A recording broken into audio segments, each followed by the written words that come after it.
Magandang araw mga kabiyahe, it's me and Travel Vlog at nandito tayo ngayon sa Mala Paraiso na naman ng ganda, Yasawa Irara sa PG. Tunghayan ninyo ang aking adventure sa Mala Postcard na tanawin, kristal na dagat at kakaibang kultura. Sama-sama nating tuklasin ang ganda ng isla na ito.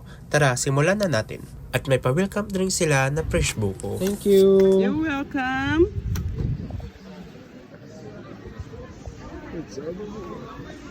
Isa to sa mga lugar na hindi ko makakalimutan, ang Yasawa Irara sa PG. Sila rin pala ang mga lokal dito sa isla.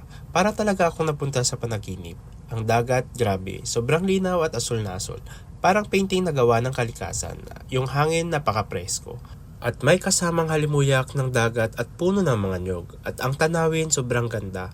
Mapapaupo ka na lang sa ilalim ng mga puno habang hawak ang buko. At napaka-friendly rin pala ng mga tao dito. At habang ako ay nag-explore dito sa isla, nakita ko itong mga bilihan ng mga souvenir at talagang mga handmade ang mga paninda nila dito.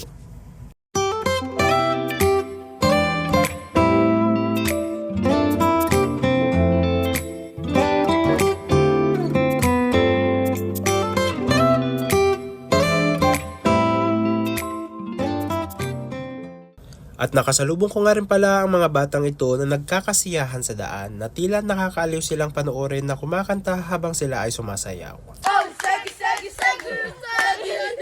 Oh, rana, rana, rana, rana to me.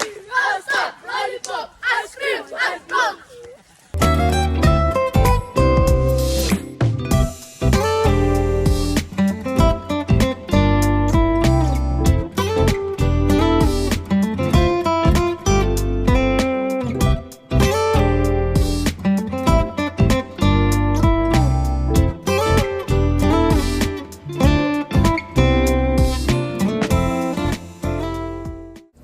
Salamat sa panonood nyo. See you to my next vlog.